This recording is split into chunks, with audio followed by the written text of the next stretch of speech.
Ladies and gentlemen, my guest today is Kymberlee Weil. She is the founder of Storytelling School and somebody that I have had the absolute pleasure of working with over the last couple of years. Crushing it. 2 words with unlimited potential and possibility, and that describes the life path of Kymberlee Weil.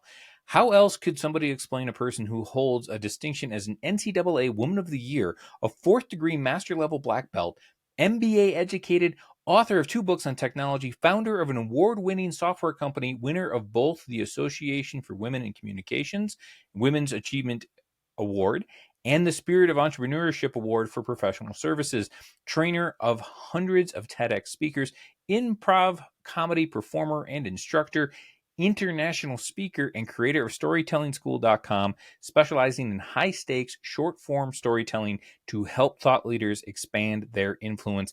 And we're just getting started on who this woman is. Kymberlee's determination to defy her own barriers, fused with her unique combination of storytelling, spontaneity, and strategy, and has resulted in a powerful communication approach that has drawn the likes of CEOs, celebrities, high net worth individuals, influencers, and entrepreneurs the world over. I cannot speak more highly of Kymberlee and her work. I am so excited to have this conversation with her, and I know that you're going to get a ton of value out of it. So without further ado, let's get to the interview. We're saying goodbye to the rigid numbers and strict budgets and putting relationships back at the heart of personal finance. This is more than a podcast, it's an invitation to reimagine your money story and journey with us through a landscape of intuitive strategies and abundance. Join a community that nurtures transformative financial mindsets. Welcome to Intuitive Finance. Kymberlee, welcome to the podcast. Thank you.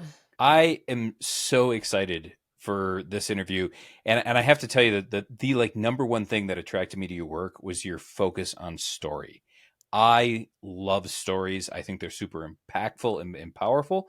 But I would like you, as an expert in the story space, to tell me what do you see as the power of stories? Oh, Dylan, so good. There's so much here. We do have 10 hours, right, for my answer? 100%. If Okay, this goes 10 hours, I'm all in. good. That's awesome. Well, let's start here. Story is the fastest way to build trust between two humans. So if you think about it, there's no faster way to build trust than story. And let's go deeper there. So when we tell a story, we get to know how someone thinks, what their values are, how they see the world, what matters to them. And this is incredibly important for building trust so that we build connections, so that we can develop relationships, so that we can do business together, we can build friendships, relationships, all kinds of things. And it all starts with the ability to tell a great story. And as a human race, we've been telling stories for over 100,000 years. Yet we've only had written language for about 10,000 years or so. So we've been telling stories as a human race longer than we've had written language. It's in our DNA. We are hardwired to tell stories. And because of that, as a human experience, which cuts across cultures, which cuts across geography, it allows us to connect to that other human in a way that is so unique compared to any other way to do that. Plus, I will say one more thing and then I'll take a breath, which is I believe storytelling is like a superpower for humans. And with that superpower, that power of being able to tell an effective story, we can drive results, we can influence outcomes, we can affect change in our world, all by choosing to tell a great story. Oh, amazing. I love that answer, that it is this powerful connection piece, because I feel like we're in a societal place where we're missing connection, and we've kind of like offshored all of the storytelling to Hollywood and obviously podcasts and other things like that. But the ability to connect ourselves to this whole human enterprise, I think, is just huge. And so I love talking about the connection when people are telling stories. Like, what is the connection piece that you see that really becomes that focal point?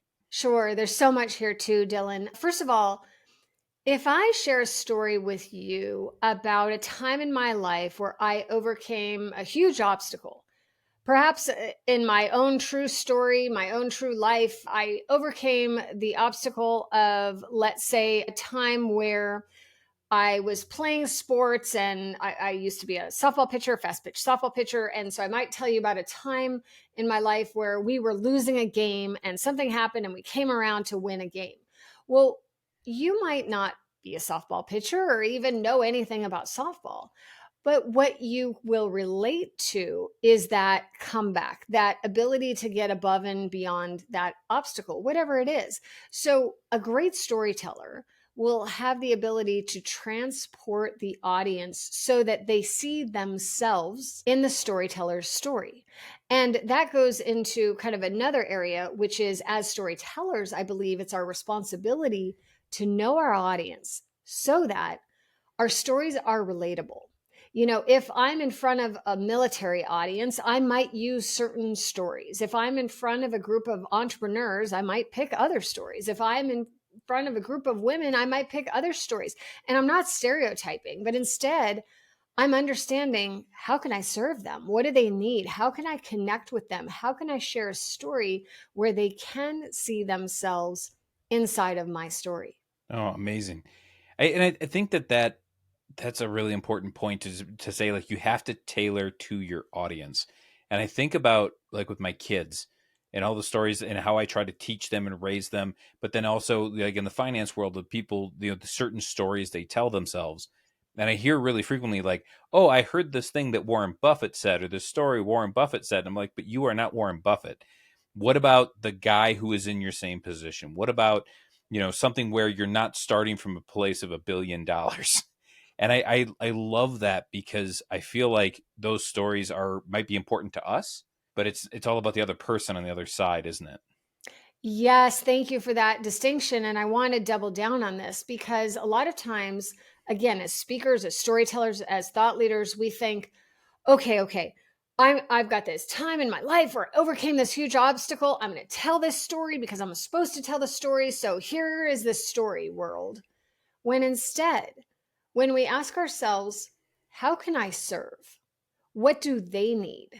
What does my audience struggle with? Or what does my audience need help to see even more clearly? And how can I choose a story from my life, from my experiences, that will help them connect to that content even deeper? Because let's face it, if you tell me a story, Dylan, of something that I have zero connection with whatsoever, I might tend to, I don't know, just doze off or, kind of let my mind wander. But instead, if you tell me a story of something that we share in common, like values or like a perspective or an insight or a point of view, now you have my attention, even if it's not the exact same story, going back to my softball example. But we both share those values so I can find myself inside that story. Yeah. Well, I love your softball example, and I'll tell you why. Because I've never played softball. I didn't even play baseball. But I was a competitor. I was a competitor in high school. I was a competitor in college. I have been down on points coming up on time and have pulled it out of the fire. It's so easy for me to understand the nerves and like how your stomach's in knots and the sweat and the bullets and the feelings of self confidence that you're kind of shoving away. Like, no, I can do this. Like, I can see myself in that story, which makes your presence so magnetic. And I feel like that's the true, like to me, that's where, like, I love the story, I love the spectacle, I love the connection, and I love not feeling alone. Right? I Right. love feeling like we're in this common human space that's really beautiful and connecting, and very much missing in today's world.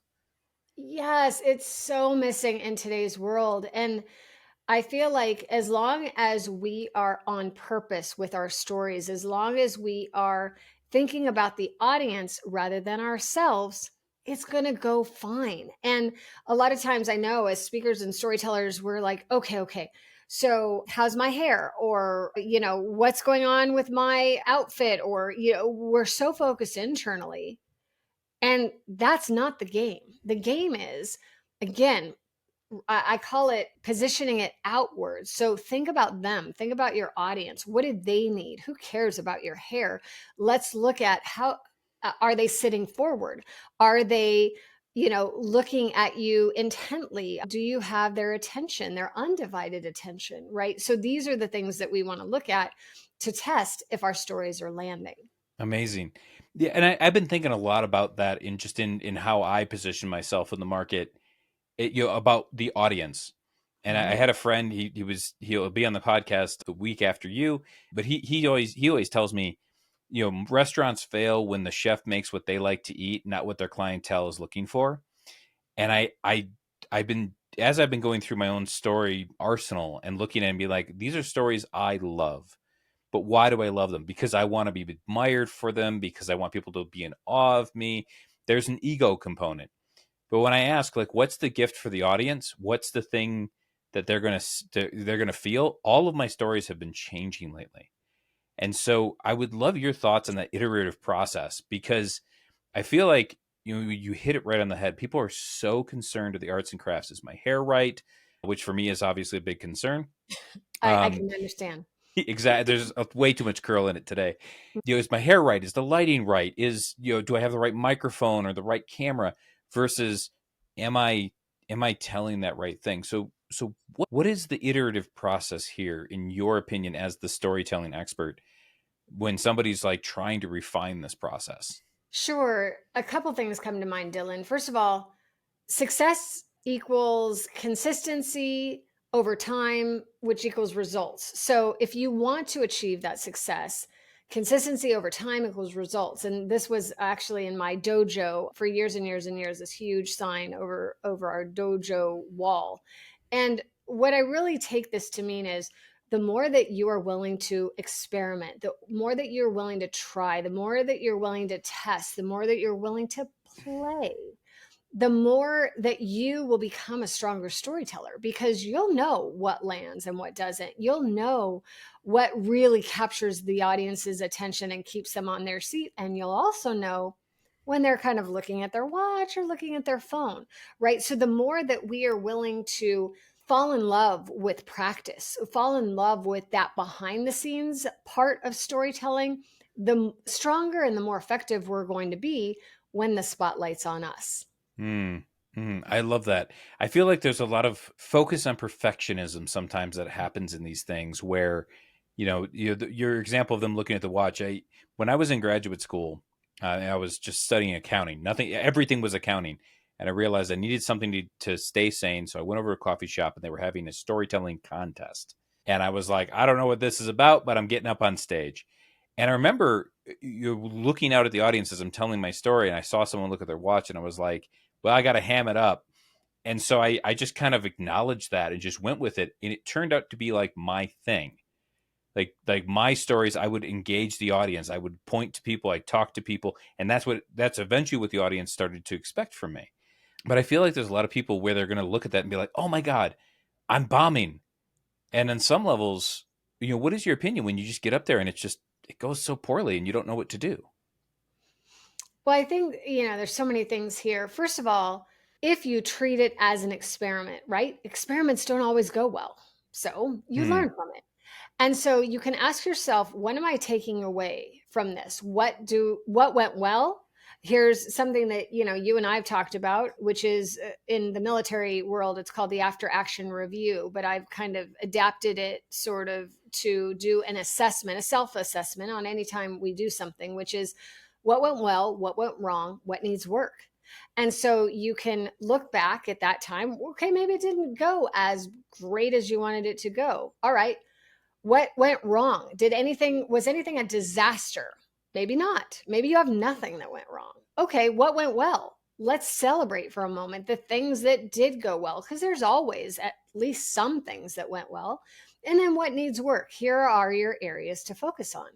And when you allow yourself to look at your performance, your delivery, your entire presentation in that way, you will find gifts in that because you will be able to see, oh, okay, I can see where I can make a change there. I can see where I was on a bit of a tangent there. I need to trim it down, right? And so we can refine, to your earlier point about iteration, is the more that we're willing to play and test and try, the more we can really dial in our stories. I love that the experiment. One of the things I always tell people in the financial world is like when you start this process, you're going to make mistakes. And something that you have to then go back and ask yourself, like, what worked here?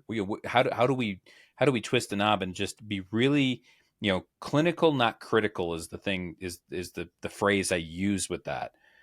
Come at it and there's no need for the judgment. It's just okay. How do we train? How do we get better?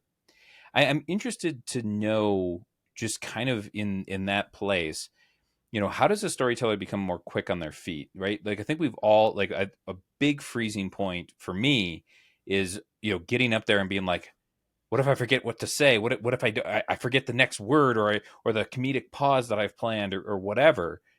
What can make somebody more quick on their feet so that they can kind of, as going back to your softball story, pull victory from the jaws of defeat. Sure. Well, this is where improv, I believe, improv comes in incredibly handy. And speaking to also your last point, Alan Irwin, who was my improv mentor, he always says, prepare, don't plan. And what that means is do the work behind the curtain, do the work, test it, try it, so that when you're on stage, you can let it go and trust. And that's hard. It's hard to do a lot of times, to your point of like, oh, what if I forget my first line or my first paragraph? But if you follow some of the simple rules of improv, which I've trained in many, many years, you'll be fine. Everything will be fine. And one of the things improv teaches us is these beautiful magical words called yes and, which means Mm. acceptance and addition. And in the improv world specifically, what it means is if I'm going to start off a scene and my scene partner is going to come in, and let's say I start off a scene and I think I'm in a kitchen washing my hands, and my scene partner comes in and they're on a spaceship. And I'm thinking, oh, okay, now what do I do? They're in a spaceship. I'm in a kitchen. These two worlds don't work unless you're in improv. And that's where the yes and. I have to yes that spaceship and add to it. So I might say, okay, we got to wash our hands before, we hit the moon because we want to be cleanliness. We want to be cleanly when we land on the moon. I don't know. I'm making this up, but we want to make those two worlds work in some crazy way. And when you start to train your brain in the yes and way, no matter what goes wrong on stage, no matter what happens, there's always a yes and to it. You can acknowledge it. That's the yes part. And the and means add detail to it. So if you God forbid, you're on stage, you freeze and you don't know what you're going to say next, or you don't know what you're going to say at all, you can do a couple of things. One is move your body in any direction. A lot of times, if we just move our body, that switches our cellular makeup, and all of a sudden the ideas come rushing back. It's a weird thing that happens, but I've seen it again and again and again with speakers I've worked with all over the world. This works. It just taking a step in any direction. Another thing you can do, again, people come to me a lot asking this question, what if I freeze? It's one of the biggest fears in speaking, which is do my drink of water trick, which is you can just say, excuse me, 1 second, and go ahead and take a drink of water, then come back. And by the time you come back, the ideas will be there. So it's just giving yourself space to sort of re-anchor and realign. And audiences will wait for you. Speaking for many, many people is really scary. It's one of the most scary things that a human can do for many people. It's more scary than spiders. And I mean, there's all kinds of studies that have been done on this. And so just recognize that your audience is there for you. Your audience doesn't want you to fail. Your audience wants you to succeed. So they'll wait for you. Oh, that's amazing. And I love the way you framed it because I was thinking and seeing myself in the story. My very first presentation to a C-suite, I got up and I'm doing my presentation, and the the CFO asked me a question I wasn't ready for. And in my head, I panicked and I did without knowing what I was doing, your drink of water trick. Except mine was to repeat the question back to him and then tell him it was insightful while I thought of what to say. Sure. And the partner told me, he's like, "Wow, you handled that really well." And I was like, I had no idea what I was doing. And so, like, when you're talking about improv, I can see the applications in the business world very clearly, but I also feel like there's applications in a lot of other places too, like within a marriage or within a partnership or with kids, right? Where you're having a conversation with somebody, and they come in, and like, you clearly are misaligned, but you can accept where they're at and accept where you are at, and then find that common ground to move the whole story together. I absolutely love that. 100%. And so let's look at this deeper, Dylan. Like, let's take a negotiation, for example. Let's say you and I are in a negotiation and you have a very, very different opinion, a strong opinion than I have. And I have a very strong opinion on my side. And instead of saying like no butting you, which is what we call it in improv, no but, like, no, I don't agree, but we need to do this instead. That is shutting you down, which never feels good to anyone. And also it makes me kind of a bit of a jerk in a way of handling it in that way. When instead I can yes and you. So I can say something like, here's the yes. I understand you have a different point of view here. That's a yes. And I would like to offer you a slightly different idea. And now here we go. And I've given myself the floor to share my idea. You may not agree with that idea, but at least you're hearing it. And you can yes and me back and say, yes, I see that you also have a different opinion there, and a different point of view. And what if we combine our two ideas, blah, blah, blah, and now we're off and running. And so in a negotiation, this can really be powerful when two parties are very, very coming from a very, very different place. Oh, amazing. And I love the way that you brought up the negotiation tactics, simply because I feel like there's a lot of people, when you say, "Oh, I study improv for business," that they what they hear is this, "Oh, I just play around. I'm not really serious." They don't see the applications. But what you're doing with storytelling school and bringing in the improv is so much more powerful than that. I imagine that you've probably have been in improv situations with some fairly, powerful people. Or am I completely off base on that? You are on base and then some. I feel like, improv is life and life is improv, right? So let's break this down too.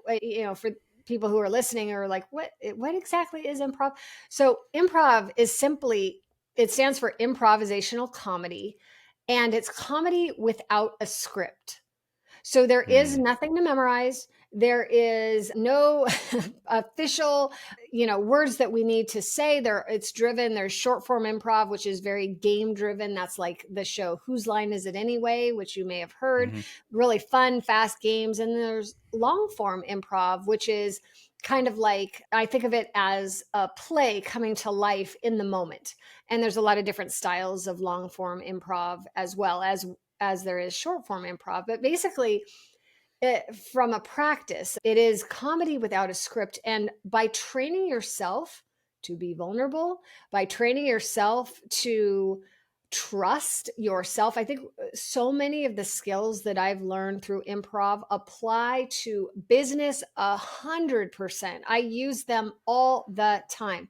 Like here's an example that marries storytelling and improv. In improv, we're often taught in a scene to start in the middle, which means in improv, when I come out on stage and my scene partner or partners come out on stage, you don't, as an audience, want to hear a long backstory of where these characters came from and how they got into the forest in the first place. You don't care. You want to know what's about to happen in the forest, right? And so in storytelling, it's the same thing. We, as storytellers, we don't need to come bring that baggage of the whole long backstory. Instead, start your story in the middle. Start it right in the moment in time where something just happened. Take us into that place. That's where we want to hear the story. And it reminds me of my very first improv experience. So I tricked my husband into actually taking improv classes, which is a story in and of itself. But anyway, by the time I started training in improv for a while, and it was time for my first show. And I'm so excited about this first show, my first time being on stage and performing. And I invite no one because if things go wrong, I don't want anyone to see. I don't want any evidence of what goes wrong. So I do not invite any family. I don't invite any colleagues. I don't even invite any friends except for one. I invite one friend named Steve from Baltimore, and he has a background in comedy. So I feel like he's going to get it. Okay, so I'm backstage. The show's ready to go, ready to start, and the announcer's announcing us. And I'm backstage, and I peer out of the curtain, and I see Steve sitting dead center in the front row. And I'm thinking, all right, he's there. This is great. This is going to be great. I've got this. Everything's going to be fine. All right, so the show begins, and I go out on stage. My scene partner goes out. We do a bit, and I look over at Steve, and he's not smiling. He has his arms crossed over his chest, and he has like a grumpy look on his face. And I'm thinking, okay, all right. So I go back behind the curtain, and a couple more scenes go by with other players, and I'm thinking, okay, that didn't go well. But I go out again, and I try it again, and I'm out with my scene partner, and I nail it. And I look over at Steve, and he still has his arms crossed over his chest, and he's got this really not interested look on his face. And this goes on 10 minutes into the show, 20 minutes into the show. Finally, 30 minutes into the show, I freak out because clearly I'm a disaster. This is a disaster. So I start apologizing to everyone backstage, all my scene partners, and I'm saying, look, I will never do improv again. I'm so sorry. I'm a disaster. This is terrible. And they're like, Kymberlee, would you just focus on the show, please? So after the show ends, and I go up to Steve. I make a beeline for him, and I just basically fall on my sword, and I say, Steve, I'll never ask you to come to an improv show again because I'm never going to do another improv show. I know I'm terrible, and I'm so sorry I made you sit through this. And he says, what are you talking about? And I said, no, I was so bad. I'm sorry. I didn't know I was so bad. He's like, oh my God, you were hilarious. When's your next show? You should definitely do this. And then it hits me. Steve is a criminal defense attorney from Baltimore. And so he is taught to not show any emotion whatsoever. And that entire experience taught me a lesson that I continue to live my life by, which is as speakers, as storytellers, we can't control our audience's face, yet we can control how we make them feel. And I think this is such a missing component in storytelling and speaking in general, because it goes back to Dylan, what we were talking about earlier is knowing your audience. And we can, as speakers and storytellers, we can influence how they feel. And I knew I wanted to be funny. I wanted to entertain him. And I did. I can't control that he has a face of steel. But what I can control is how he felt and that it was memorable for him. And he really enjoyed himself. I found out later, unbeknownst to me in the moment. Ladies and gentlemen, we're going to take a real brief pause on the interview, and I'm going to make a request. Please leave me a 5-star rating and review wherever you're getting your podcasts. This year is going to be huge for us, and I would really like to grow the followings, and I'm asking your help to do it. If anything I've put out on Facebook, on Instagram, and especially on this podcast has touched you, moved you, or helped you advance your life in any way, shape, or form, please do me this one simple favor. Stop what you're doing. Leave me a rating and review wherever you're getting podcasts. Without further ado, let's get back to the interview. That's amazing. Well, oh my God, the story of a criminal defense attorney who's got his court face on is my favorite thing ever for a first time comedy show. Yeah, right. And I feel like there's so much there, whether you're getting ready to go talk to a girl for the first time, or you're worried about, well, what if I make a mistake in this presentation? Like, you're the only one who's going to know. And the feedback you're getting, so long as it isn't explicitly negative, is probably positive. Yeah, exactly.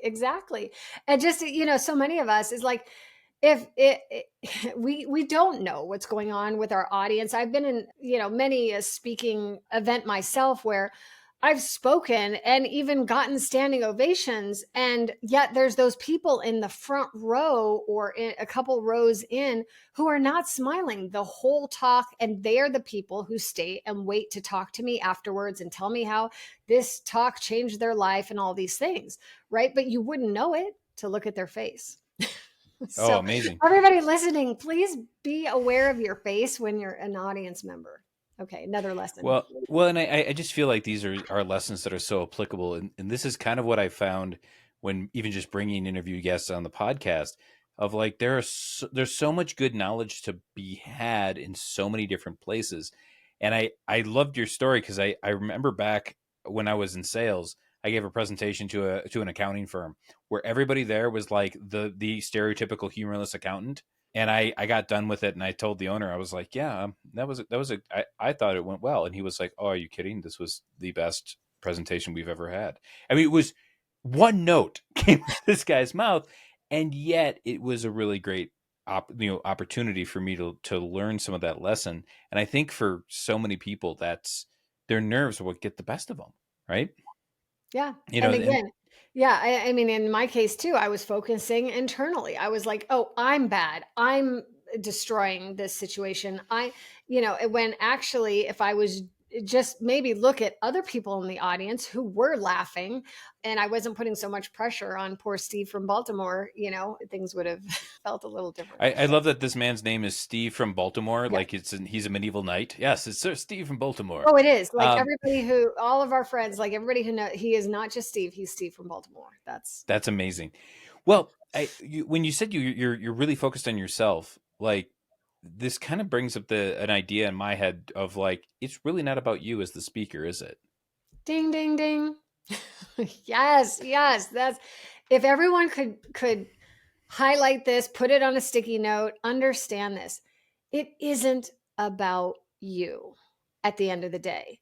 You know, it is about the audience. It's about that other person. Even if this is an audience of one or an audience of 1 million, it is you sharing an idea, you sharing a point of view, you sharing an experience so that your audience can think differently, can have deeper insight, can act differently. And so yes, you are the storyteller, the speaker. It is your life, your stories that you're sharing, your insights, but it really is in service to them. Amazing.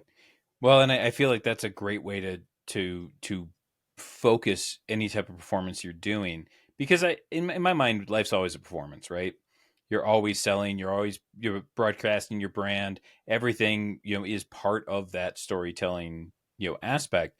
But remembering it's not about you, and it's not personal. And I know in my own life, in my own career, so often as an auditor, I walk in and I'm the bad guy, and Mhm, and people will sure. take it out on me Yeah. because we're easy targets. And just remember, like, it's not about me. It's never been about me. I'm not that important, but to that person, they are that important. Yeah, and I would say, I mean, the more that you can focus outwards, the more that you will be less concerned about yourself. And I think a lot of times the things that we were talking about earlier in our conversation, like freezing, not knowing what we're saying next, is focusing internally. Like, okay, what's my next line? See, keyword, my next line. How am I going to land that sentence? Right? Instead of what did they need? Do Hmm. I need to shake it up right now and move my body across the stage to, draw some interest? Do I need to change my cadence, my pacing, my tone? What do I need to do in service to them? Amazing. Well, tell me more about that in terms of like the improv size of when you're working with somebody on the stage. How is it that you know what they need? For me as the speaker, then? Is that Yeah, what your so question like is? let's say that you had your scenario of like start in the middle, right? Mhm. And I love that because I'm married to a PhD level engineer. So like if I said, "Oh, look, we're in the woods," she'll be like, "Well, how did we get here? Why are we here? Who in their right mind would be in the woods in the middle of the night, Dylan?" Like these are conversations I would have. So if you're out there with somebody and you say, "Oh, we're in the woods in the middle of the night," how do you know what you need to be saying back to that person to give them what they need for the scene? Okay, so much here. So there's the improv world and then there's the speaking world. So in the improv world, again, we want to get to the good stuff fast. And so what the audience wants is something to happen. So not great choice would be if I'm in, let's say, I'm in a scene where I'm writing in a book and someone comes in and they say, oh, you're writing in a book. And I say, yes, I'm writing in a book. And they say, great. I like your book. Great. I'm writing in a book. Like the scene is going nowhere. Nothing's happening. We don't care. It doesn't matter. But instead, one way is to think about the stakes. What is at stake here? So why am I writing at the book? Am I writing it in the book because I've got a deadline of, in 2 minutes from now? Am I writing in the book because I just came up with the answer to cancer, a cure for cancer? Why am I writing in that book? So what is at stake here? And when we understand quickly what's at stake, now we care. And so now let's overlay this being a speaker or storyteller. If you come out on stage and you're talking about a bunch of facts and things, again, in my brain as an audience member, I would say, why? Why do we need to know this? Why should we care about this? Who cares about this? Why should I care about this? Why do you care about this? What's at stake? And the more that we can get to those stakes pretty quickly, the more that we will engage the audience, yes, but the more that they will care what happens and what happens next. So ideally, kind of, I'm going back in the world from speaking to improv and back and forth, but back to the improv world, in a performance, something needs to happen regularly, relatively quickly, excuse me. I misspoke there, relatively quickly. And what I mean by that is, here I am on stage. Here's another improv tool that you can use, which is, I learned this when I was taking a class in LA, and I was on stage. And so it was a training. And in my scene, I was drinking tea, as you would in a scene. So I'm drinking tea. And the instructor says, Kymberlee, stop, make it more interesting. I'm thinking, okay, I'm drinking tea. What's the big deal? So, okay, so I drink my tea and I slurp it. Stop, Kymberlee, make it more interesting. Like, what? Make it more. What else can I do? Okay, so I'm drinking my tea. Oh, okay, I spill it all over myself. Kymberlee, stop, make it more interesting. Like, what the heck? Okay. So I take my tea and I throw it on my scene partner. Not really, but an improv way. Now something has happened. Now we have somewhere to go with the scene. We have something to work on, so make it more interesting is another improvism that I now use in, yes, improv, but in the business world. So for you as a speaker and a storyteller, how can you make it more interesting? How can you make this paragraph more interesting? How can you make your opening more interesting, your closing more interesting, your interaction with the audience more interesting? Take it into the business world. If you're going to send an email, how can you make that email more interesting? If you're going to negotiate with someone, how can you make that more interesting? If you're going to surprise someone and give them a gift of some kind, how can you make that more interesting? And so I now, all these improvisms I programmed in my brain. So I just pull them all the time. Improv, storytelling, speaking, business, whatever it is, they apply across the board. Amazing. Well, and then make it more interesting. I, as an auditor, like I feel like I need to go into every audit shop and like Yes, paste that on the wall. yes, do 'Cause- it, Dylan, do it. Make it more well, interesting. and I was having this conversation with my boss today, and I like my boss, but she was telling me, she's like, well, we want to have this really detailed chart. And I'm like, our executives have a TikTok level of attention span here. Like, we got to get them with the first two numbers. Otherwise we're not losing them. Like, we're just not going to have the conversation. So I love that with the, like, what do they want? What are the stakes? How do I make it more interesting? Yes. Amazing. That's just it. I mean, again, improv is life and life is improv. I talked earlier about the definition of improv, which is comedy without a script. And if we think about life, we don't have a script. We don't know what's going to happen officially every single moment of tomorrow or the next day or the next day after that. So if you really live into the now, which is what improv is also all about, the now, what's happening now in this moment. This moment is the most important moment. How can you live fully into this moment? Amazing. Deep Amazing. thought. Well, yeah, I'm like kind of Twitter pated about that very idea of, like, what goes through my head is the people who say, like, oh, I'd rather take a bullet than have to publicly speak. And I feel like they're so afraid of the failure. They're so afraid of not being interesting. And you showcasing this idea of, like, oh, there's 1,001 ways I could make this more interesting. There's 1,000 little experiments I could make. I love that framing so much, because there's so much permission to play that's in that framing. And I think it's just absolutely beautiful. If you had somebody who was to say like, okay, I would love the permission to play. I want to play now. How do they get started? Okay, well, first of all, it starts, I would say, with giving yourself permission to play. Rather than me giving you permission or Dylan giving you permission, it starts now. Just give yourself permission to play. Allow yourself to find whether they are moments in your life where you play, you take yourself perhaps less seriously, or moments in life where you create those opportunities for creativity and to just experiment and try and have fun.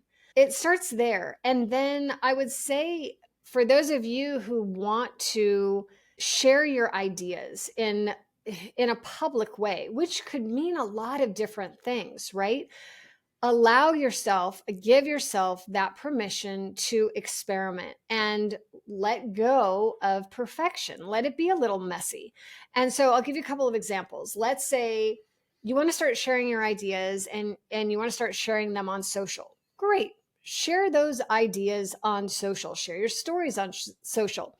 Are they going to be perfect? No. And here's the good news. We don't want perfect. We don't identify with perfect. I'm not perfect.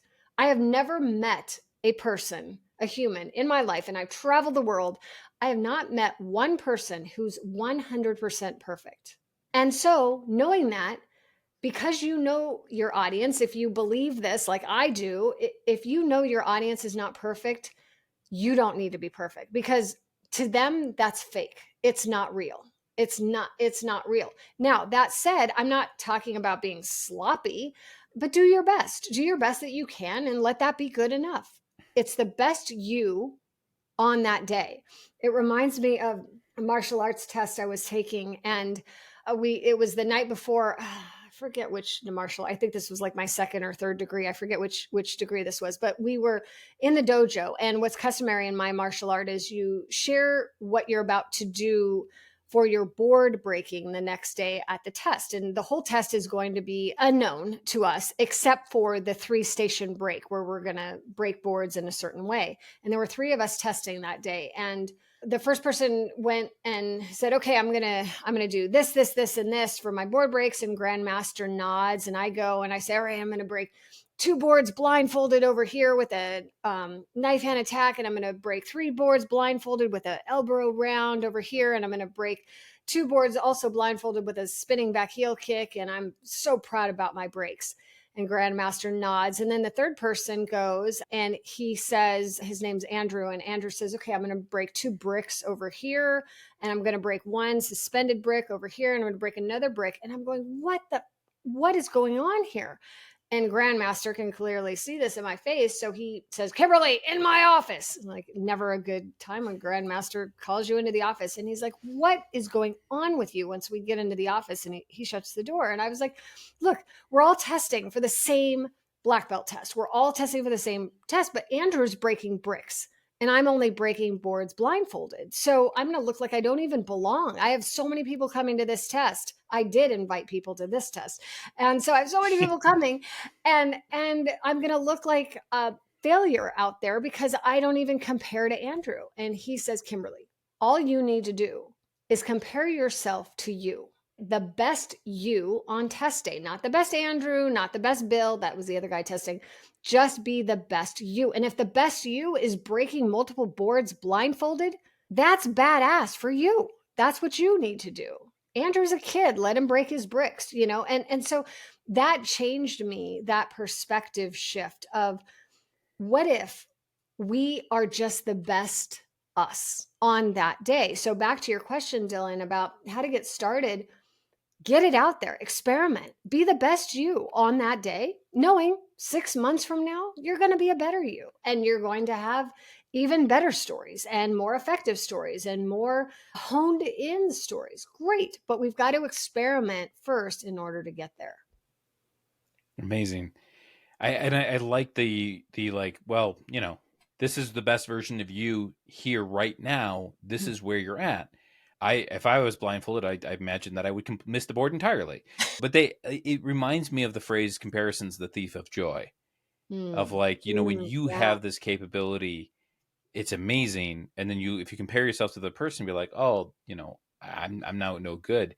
But you can't, like, I loved how you frame that of you have to remember where you're at and Yeah. how far you've come and what your capabilities are. And I Right. also love the discussion of the implicit of like you got to get in motion. Like you're testing for your black belt, but there's years, maybe decades before you get to that place. Right.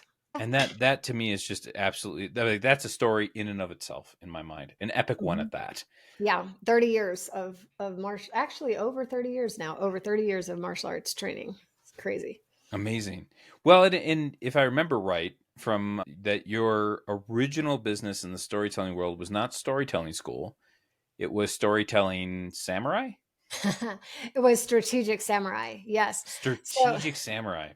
yes, which was a fun name. A lot of people, and even still to this day, but they used to call me their secret weapon, their, strategic samurai, and yes, because probably my martial arts background, but it was that passion and obsession, I will admit it, in strategy. I'm a strategist at heart. I love strategy, and I study strategy, and the majority of the books on my walls have to do with strategy. And so I was known sort of as that, as the secret weapon, because I worked with a lot of people for high stakes talks. So these were like TEDx talks, and people would come to me when they were already selected to do a TED or a TEDx talk, or they wanted to do a TED or a TEDx talk someday. And so working behind the curtain with them, because I've kind of grown up with TED. I've been involved with the TED community since 2003 from my software background, which is a whole different part of my life.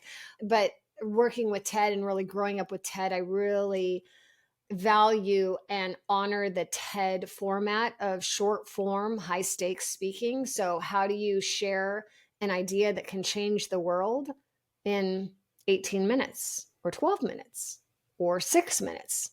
How do you do that? How do you take your life's work and condense it down into just one idea that the world needs to hear? And that's where I love to play and help people. So earlier on when I transitioned from my software company into this focus, it really was that. It was helping people share their voice and helping people really articulate their ideas in a very condensed way, which became, and continues to be my focus. And I think what I was meant to do, which is my focus on short form communications, is what I call it. So whether that's short form speaking in the examples I just shared, or short form storytelling, how do you tell a story in 3 minutes, 2 minutes, 1 minute, 5 sentences?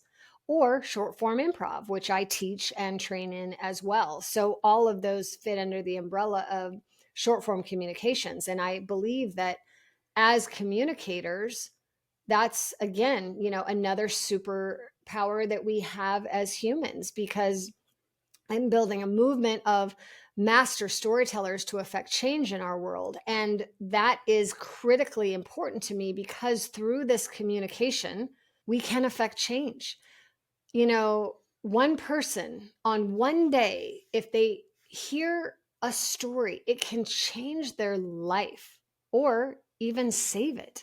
I've seen this happen multiple times. And so by really honing our communication skills as leaders, as thought leaders, as business owners, we can affect the change that we want to see in the world. And I know a lot of people throw around those words as just sort of, okay, everybody says that, but I really believe it. I have seen cultures change within an organization just based on adopting storytelling principles. I've seen lives being saved because a veteran heard a story of a different possibility. I've heard so many different things that are going on in our world that we may not agree with or may not like. We can affect change if we can tell a great story.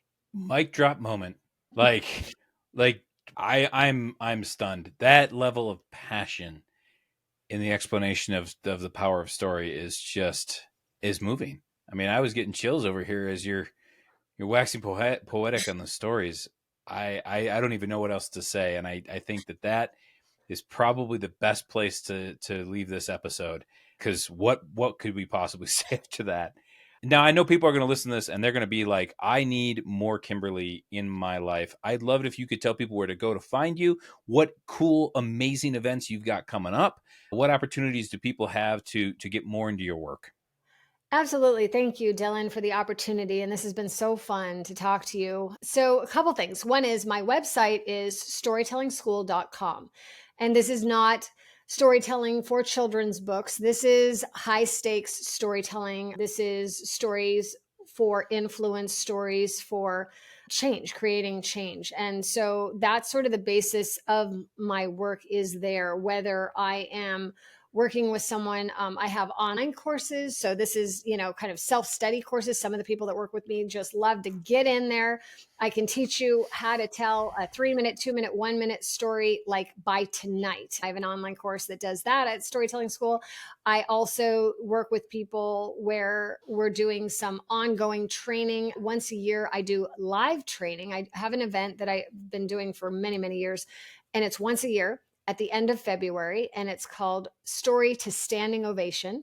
It's a 3-day immersive event. So that's coming up at the end of February. That's on the website too. And then I work with people from time to time, one-on-one. I have small group trainings I do. So I would say definitely go to my website, have fun, explore around, and then reach out to me or my team. hello@storytellingschool.com is a great email because I've got several team members on that email. So if you write, you'll get a response really fast. We pride ourselves in being responsive, and I just love to help. So I would say this, if you're someone who wants to take your business to the next level, if you're ready to add some communication training and framework and tools that will help you not only enhance what you do, but how you do it, I would absolutely love to help. Amazing. Ladies and gentlemen, if anything in this podcast has spoken to you, I cannot stress this enough. Don't wait. Go and check Kymberlee's work out. Kymberlee Weil, thank you so much for coming on the podcast. It's been a pleasure. Thank you, Dylan. Thanks for listening. The conversation doesn't end here. Please share the show with friends and make sure you keep up with all the latest updates on Instagram and Threads at The Dylan Bain, and dive deeper into the world of finance with me at dylanbain.com, where you'll find insights, resources, and strategies to reimagine your money story.